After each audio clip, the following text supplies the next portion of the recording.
नमस्कार। आज हम जुड़ रहे हैं साहित्य, कला, संस्कृति और राजनीति पर केंद्रित यूट्यूब चैनल सपाट बयानी में। आज की प्रख्यात लेखिका विशेषकर स्त्री संवेदना पर ऐसी मुखर अभिव्यक्ति को लेकर आलोचकों को चौंका देने वाली है, किसी परिचय की मोहताज नहीं है, लेकिन उन्हें सामने लाते हुए उनकी रचनाओं को, उनकी रचना धर्मिता को याद करना एक सुखद अनुभव महसूस होता है। इसलिए स्वागत है हमारे साथ गीता श्री जी का। आप पत्रकारिता से होकर साहित्य जगत में प्रवेश करती हैं और लेखन की दिशा में फेलोशिप भी प्राप्त कर रही हैं राष्ट्रीय अंतर्राष्ट्रीय स्तर पर। पत्रकारिता जगत में तमाम पत्रिकाओं के संपादन से जुड़ते हुए, उनमें प्रकाशित होते हुए कई पुरस्कारों से सम्मानित होती रही और स्त्री विमर्श पर विशेषकर शोध पुस्तकों के माध्यम से, जहां औरत की बोली है, स्त्री आकांक्षा के मानचित्र है, सपनों की मंडी है, उनमें जो बहुआयामी विषय है, अपने आप में हमारे लिए आज आलोचना के, और सच कहें तो स्त्री विमर्श के तहत की गई आलोचना को देखने का एक नजरिया उपलब्ध कराने वाले।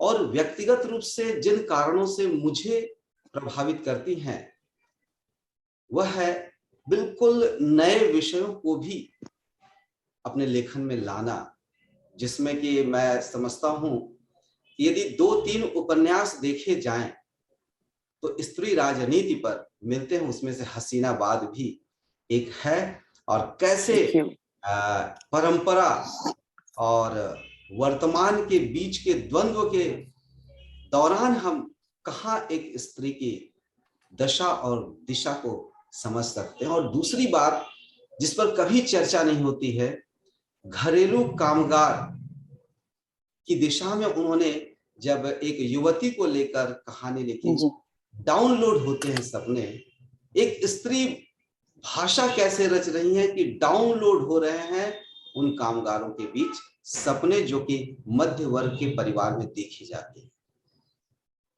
और साथ ही आज हम उनकी कुछ रचनाओं की प्रतीक्षा में हैं, जिनमें से वाया मीडिया उपन्यास है, वाणी प्रकाशन से शीघ्र ही प्रकाशित होने वाला है। इसी के साथ वाणी प्रकाशन से अम्बपाली उपन्यास भी आने वाला है। और 2020 में राजनटनी उपन्यास से अपनी पहचान को और भी अधिक धार देने वाली लेखिका हमारे साथ है। पुनः गीता श्री जी का बहुत बहुत धन्यवाद। हमारे साथ शोध छात्रा प्रियंका श्रीवास्तव है और साथ ही हमारे साथ बिल्कुल ही सामान्य सी छात्रा मुस्कान कुमारी राम। तो गीता जी, सबसे पहली जिज्ञासा यह है कि प्रोफेसर शंभुनाथ सर का एक पोस्ट आया हुआ था सितंबर 25 को।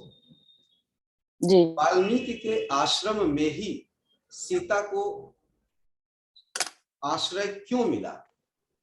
साहित्य हारे हुए सत्य का अंतिम ठिकाना है। तो सामान्य सी बात है कि मैं इस पर आपकी प्रतिक्रिया जानना चाहूंगा। सबसे पहले सीता का वाल्मीकि आश्रम में पनाह लेना एक बहुत बड़े प्रतीक के तौर पर आप देख सकते हैं। और शंभुनाथ जी सही कह रहे हैं कि साहित्य हारे हुए अंतिम ठिकाना है, जो आप कह रहे हैं वो अंतिम। लेकिन इसमें एक चीज ये भी है कि अगर कहीं से ये गंध आती है कि सीता को कहीं और आश्रय नहीं मिला और वाल्मीकि आश्रम में ही आश्रय मिला, तो ये बहस का विषय हो सकता है। और इस पर यहाँ भी एक फेसबुक पोस्ट है और बहुत गंभीर पोस्ट है, तो उस पे बहुत हल्के से जवाब देना मेरे लिए लाजमी नहीं होगा। लेकिन मैं उनकी इस जो सेकंड पंक्ति है इस पोस्ट की, उसको मैं सीरियसली लेती हूँ और मैं सच मानती हूँ। और इससे साहित्य के वर्चस्व का, साहित्य के महत्व का पता चलता है। और मैं इससे सहमत हूँ उनकी इस अंतिम दूसरी पंक्ति से। जी अजय जी। हाँ अजय जी। जी, बात यहाँ आ रही है दूसरी पंक्ति को लेकर कि जी हारा हुआ सत्य। तो एक जी स्वाभाविक सी जिज्ञासा बनती है, जहां हम आगे जी चलेंगे, कि साहित्य जी के सत्य को इतिहास के सत्य से और दर्शन के सत्य से हम कैसे अलगा सकते हैं। साहित्य और इतिहास दो अलग अलग विधा है, एकदम दो चीज है। साहित्य इतिहास के लिए खाद पानी का काम करता है, या कहिए इतिहास साहित्य के लिए खाद पानी का काम करता है, लेकिन दोनों अलग अलग चीज है, बिल्कुल अलग चीज है। इतिहास डॉक्यूमेंटेशन है, एक दस्तावेज है जिस पर साहित्य काम करता है। इतिहास साहित्य को बहुत कुछ देता है। साहित्य से इतिहास को कुछ नहीं मिलता है सिवाय इसके कि इतिहास में जो छोड़ दिए गए मोहरे हैं, जिनके साथ जस्टिस नहीं हुआ, जो उपेक्षित रह गए, उनको जो उनका नैरेटिव गलत ढंग से हिस्ट्री ने गढ़ा, उसको साहित्य करेक्ट करता है। यहाँ पे साहित्य इतिहास से थोड़ा विशिष्ट हो जाता है। इतिहास मोहरों का नहीं लिखा जाता, इतिहास कमजोरों का नहीं लिखा जाता। इतिहास इतिहास हमेशा वीर लोगों का और उनका आक्रांताओं का रहा और विजेताओं का रहा। इतिहास हमेशा झुकता है विजेताओं की तरफ, लेकिन कमजोरों के साथ या जो मोहरे रहे, जो जिनकी कुर्बानियां हुई, बहुत सारे ऐसे लोग जिनका योगदान था, उनको इतिहास नहीं याद करता, भुला देता है, जिक्र भर करता है इतिहास। साहित्य उनको वहां से उठा के और उनके नए नैरेटिव देता है, नैरेटिव गढ़ता है इतिहास को बेस बनाकर साहित्य उसका नैरेटिव गढ़ता है और अपने ढंग से। इसलिए ऐतिहासिक उपन्यास आप देख लीजिए, जितने भी ऐतिहासिक उपन्यास होंगे या ऐतिहासिक चरित्रों पे जितना साहित्य में लिखा जा रहा है, तो यहाँ पे साहित्य का सत्य अलग, इतिहास का सत्य अलग। इतिहास का सत्य और साहित्य का सत्य अलग अलग है। लेकिन ये जुड़ता कब है? जब उसका पात्र काल इतिहास देता है, लेकिन उसका नैरेटिव साहित्य गढ़ता है, इतिहास को ही बेस बनाकर। तो यहाँ पे जुड़ते हैं, साहित्य और इतिहास जुड़ते हैं, लेकिन इतिहास की क्रूरता को, इतिहास जिस अन्याय को छिपाता है, साहित्य उसको खोल देता है। यहाँ पे साहित्य उससे अलग है। साहित्य के पास एक संवेदनशील दृष्टि है, एक उदार दृष्टि है। इतिहास जो दिखाना चाहता है उससे अलग देखने की दृष्टि है उसके पास। तो साहित्य का सत्य इतिहास एक्सेप्ट नहीं करता है, इतिहास का सत्य साहित्य एक्सेप्ट करता है, शर्त अपनी शर्तों पर साहित्य इतिहास के सत्य को बरतता है, एक्सेप्ट करता है, और उसमें अपना सत्य घुसाकर एक नए किस्म का आख्यान या नैरेटिव पैदा करने की साहित्य कोशिश करता है, जो मेरा अपना अनुभव है। अजय जी, राम की जगह आप रख लीजिए आप मदन भी एक जीव है, कुत्ता भी एक जीव है, इसलिए मदन एक कुत्ता है। दर्शन का एक सत्य ये भी हो सकता है, लेकिन जरूरी नहीं है कि दोनों जीव में साहित्य समानता देखे। दर्शन शास्त्र की नजर में या ये एक फिलोसफी है कि दोनों जीव हैं, लेकिन साहित्य की अलग दृष्टि हो सकती है। वो संवेदना से मनुष्य को देखने की उसकी संवेदनात्मक निगाह अलग होगी, जीव को देखने की उसकी अलग होगी। वो दोनों को एक पटरे पे नहीं रख सकता। लिटरेचर में मैंने कहा ना, एक जस्टिस होता है। दर्शन एक लिखित व्यवहारिक ज्ञान नहीं है मेरी नजर में। दर्शन व्यवहारिक ज्ञान नहीं है। दर्शन आपको एक सिद्धांत देता है, लेकिन उस सिद्धांत को जीवन में कैसे उतारेंगे, वो दृष्टि साहित्य देता है। दर्शन को जीवन में उतारने की दृष्टि, बरतने की दृष्टि, उसको हैंडल करने की दृष्टि, रचना में ढालने की दृष्टि, ये साहित्य देता है। जी जी। अगली एक बात आती है, मैं पोस्ट पर ही अब लौटूंगा, कि मृदुला गर्ग ने अपने लेख साहित्य क्या, क्यों और कैसे लिखा है, समय को परास्त करने की महत्वाकांक्षा ही साहित्य की गुणवत्ता का परिणाम है। यदि समय को परास्त करना साहित्य का काम है, तो साहित्य परास्त सत्य का ही आश्रय कैसे बन जाता है? क्या हम मान लें प्रेमचंद ने या नागार्जुन ने या आज आप भी या जो भी लिख रहे हैं, क्या वे सारे के सारे या वे सत्य परास्त सत्य हैं, हारे हुए सत्य हैं? जैसा कि शंभुनाथ जी के पोस्ट का आपने जिक्र किया था, उसकी अंतिम पंक्ति जो दूसरी पंक्ति है वो मृदुला गर्ग जी की पंक्ति को सपोर्ट कर रही है, या मृदुला जी की पंक्ति उनके उस पोस्ट को सपोर्ट करती है। ये भी यही कह रही हैं कि परास्त का आश्रय है, वो भी यही कह रहे हैं कि कैसे बन जाता है ना। मृदुला जी ने कहा है कि समय को परास्त करना साहित्य का धर्म है, और यहाँ है परास्त सत्य का ठिकाना है। तो परास्त देखिए एक तरह से समय को परास्त कैसे करें? हाँ, तो देखिए सत्य तो साहित्य एक आश्रय स्थल है, नो डाउट। चाहे शंभुनाथ जी कह रहे हो कि वो अलग ढंग से, या मृदुला जी कह रही हो अलग ढंग से, लेकिन दोनों जगह पराजय, दोनों जगह परास्त शब्द आता है। तो चाहे उनका समय हो, चाहे उनका बयान हो, चाहे मृदुला गर्ग जी का हो, दोनों कहीं ना कहीं इस बात पर निर्भर, इस बात पे एक जगह खड़े दिखाई देते हैं कि परास्त का आश्रय स्थल है। तो वो चाहे समय हो या व्यक्ति हो या वो जो उनका स्टेटमेंट है, तो एक शरण स्थली तो है ही ना। मैं भी कहती हूँ कि मैं और कुछ नहीं कर सकती थी, मैंने साहित्य में शरण ली। मैं तो कहती हूँ कि अगर मैं साहित्य में नहीं आती तो मैं यतीम हो जाती। तो ये यतीम होना क्या है? कहीं ना कहीं मेरे भीतर की एक पराजय है, व्यक्ति का पराजय है। मैं एक व्यक्ति परास्त है, मेरे भीतर का व्यक्ति अपने काम से, इस दुनिया से, इस समय से, इस समाज से कहीं ना कहीं परास्त होके ये कह रहा है कि साहित्य मेरे लिए शरण स्थली है। तो ये व्यक्ति का सत्य है, एक परास्त व्यक्ति का सत्य है। लेकिन जो इस मौजूदा समय है वो सबके लिए उसका सत्य एक जैसा है। अगर आप संवेदनशील हैं, अगर आप महसूस करते हैं या आप प्रभावित होते हैं अपने समय से, तो सब पर एक सी गुजरती है। लेकिन समय का सत्य और व्यक्ति का सत्य अलग अलग भी होता है। और मृदुला जी के बयान पे मेरा ज्यादा कुछ कहना ठीक नहीं है, क्योंकि वो उनका बयान है।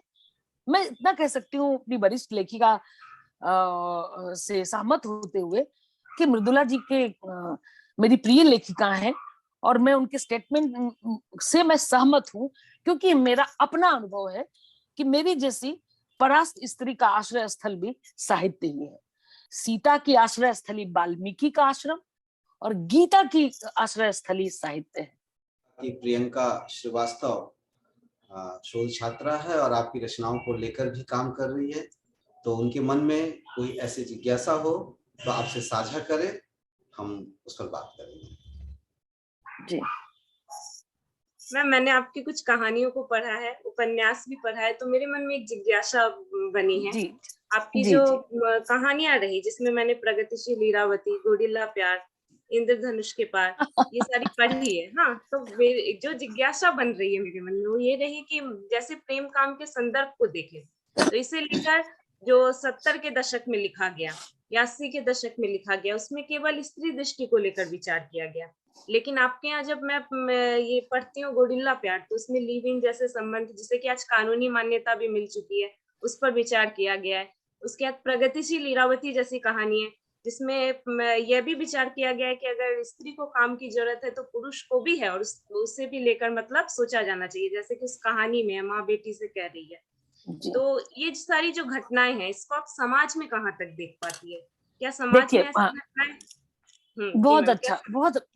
बहुत अच्छा सवाल प्रियंका, और मुझे इस सवाल से बहुत जूझना पड़ता है।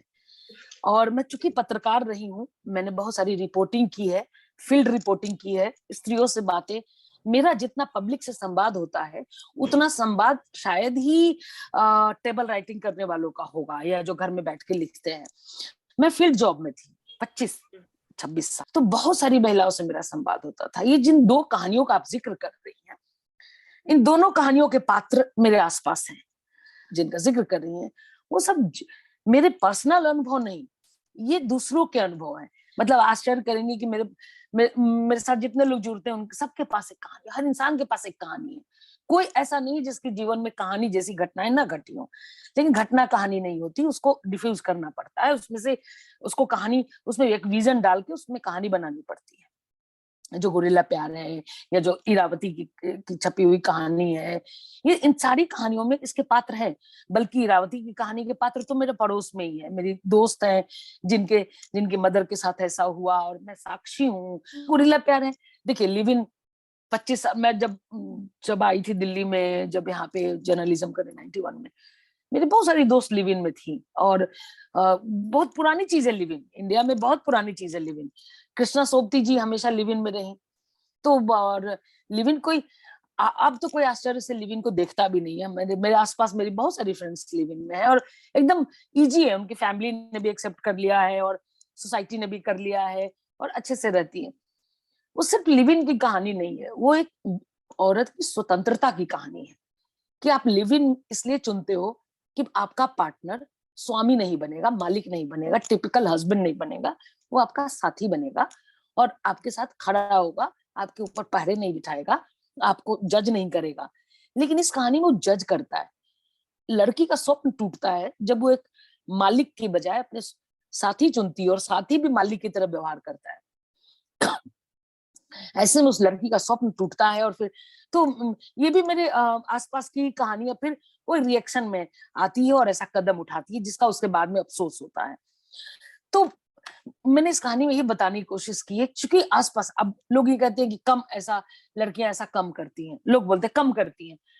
तो मैंने कहा कि आप लोगों को जानकारी नहीं है, कालीन के नीचे आग सुलग रही है, और आपको पता ही नहीं। आप आंख बंद कर लेते हैं कि पृथ्वी, जैसे किसी पक्षी के बारे में कहते हैं ना कि उसको आंख बंद कर लेता है, उसका लगता है कि आकाश गिरने वाला है तो वो संभाल लेगा अपने माथे पे। ऐसा नहीं है, आंख बंद कर लेने से समस्याएं खत्म नहीं होती।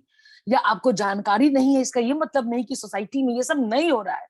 सोसाइटी में बहुत कुछ हो रहा है, जरूरत है कि आप उसको कितना जानते हैं, आप उसको किस तरह से दर्ज करते हैं। तो मेरे पास ये कहानियां चलकर आई थी, मुझे कहानियां बैठ के नरेट की गई कि हमने ऐसा किया, ये क्या बहुत रिवेंज में। तो बताएं, यदि कोई ऐसी जिज्ञासा बन रही है मुस्कान की, तो मैं आग्रह करूंगा कि अपनी जिज्ञासा रखें मुस्कान। हेलो मैम, आज मैंने आपकी एक कहानी टच मी नॉट पढ़ी। जी, तो लेस्बियन कहानी है जी। तो मैम लेस्बियन स्त्रियों की कहानी। जी मैम, जी, जिसमें उसमें अंत में जिस प्रकार बाहर की जो आकर्षण थी वो नीना की तरफ दिखाई गई। जी, तो कानूनन भले ही इसे एक जगह मिल जाए, लेकिन हाँ, समाज में ये कहाँ तक स्वीकृत होगा, इस पे आपकी क्या नहीं, प्रतिक्रिया है? देखो, हम साहित्यकार हैं, और हमें बहुत अतिरिक्त संवेदनशील होना है, हमें अतिरिक्त उदार होना है, हम कंजर्वेटिव नहीं हो सकते। और जो समाज सोचता है उसकी उसी सोच से तो हमारी लड़ाई है। हम प्रगतिशील लोग हैं, हम क्यों आए साहित्य में? क्योंकि जो दुनिया हमें मिली है, उस दुनिया को मैं बदल नहीं सकती, लेकिन उस दुनिया को कैसा होना चाहिए वैसी एक प्रति संसार में रचने की कोशिश करती हूँ। सब सारे साहित्यकार।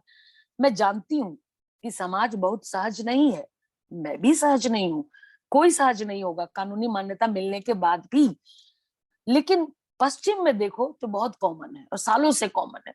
आप हॉलीवुड की कोई भी इंग्लिश मूवी देखो, इस समय ऐप पे मौजूद है, हर दूसरी फिल्म में इस समय आपको गे और लेस्बियन मिलेंगे।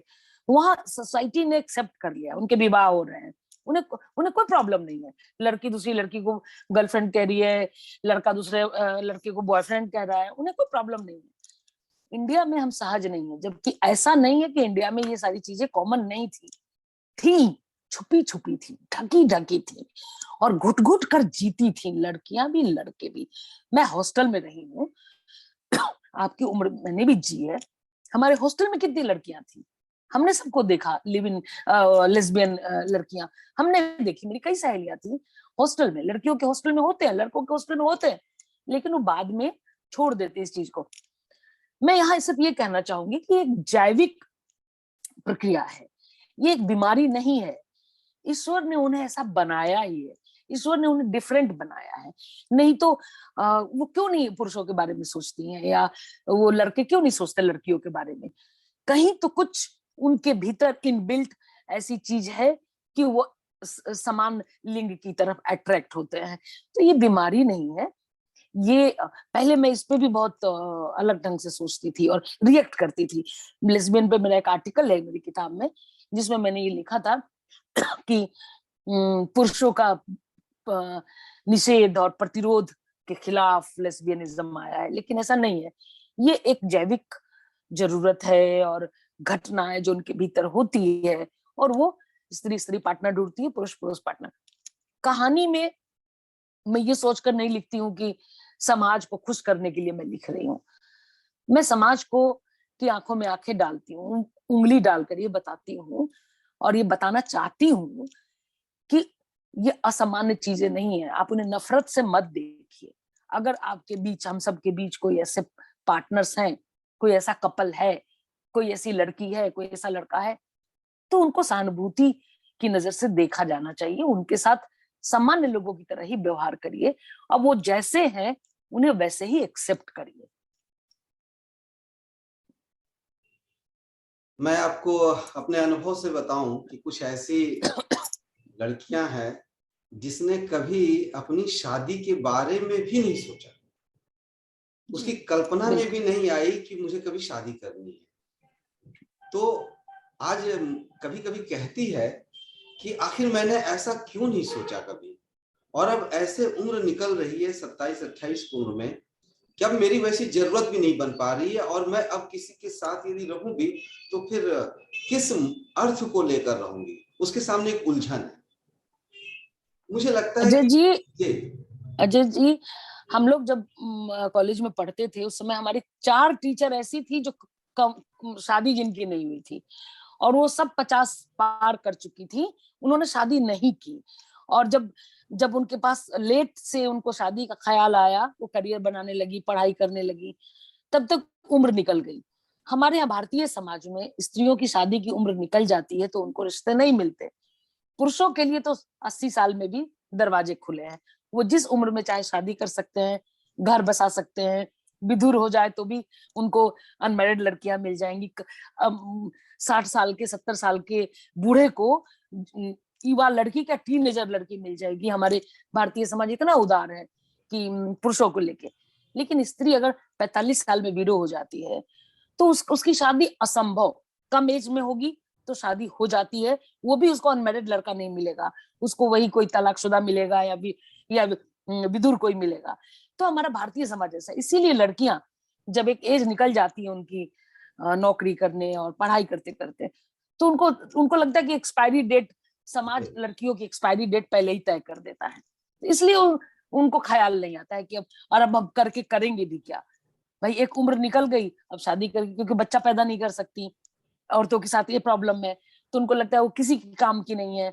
समाज भी उनको बताया ना कि रास्ते बंद हो जाते हैं स्त्रियों के। तो इसलिए मैंने बहुत सारी ऐसी स्त्रियां देखी हैं 50 साल 60 साल की जिन्होंने शादी ही नहीं की। मैंने उनसे खूब संवाद किया कि क्यों शादी नहीं की। एक हमारी प्रभा दीक्षित दी है यहाँ पे, मैंने उनसे पूछा था एक बार कि वो आपने शादी क्यों नहीं की। तो उन्होंने कहा जब शादी की उम्र थी तब मैं पढ़ाई में लगी थी और घर वालों ने सोचा नहीं, जब मेरी उम्र निकल गई तब मुझे शादी के लिए कहा गया, तो मैंने कहा अब करके क्या करूंगी। हर कामना की एक उम्र होती है, हर उम्र की एक कामनाएं होती हैं, जब वो झड़ जाती हैं तो उसके बाद इच्छा चली जाती है। तो उनकी इच्छा चली गई, उन्होंने नहीं की, अकेली रहती है, सिंगल है, अकेली रहती है। तो ऐसा स्त्रियों के साथ होता है आपके भारतीय समाज में, पुरुषों के साथ नहीं होता ऐसा। जी अच्छा।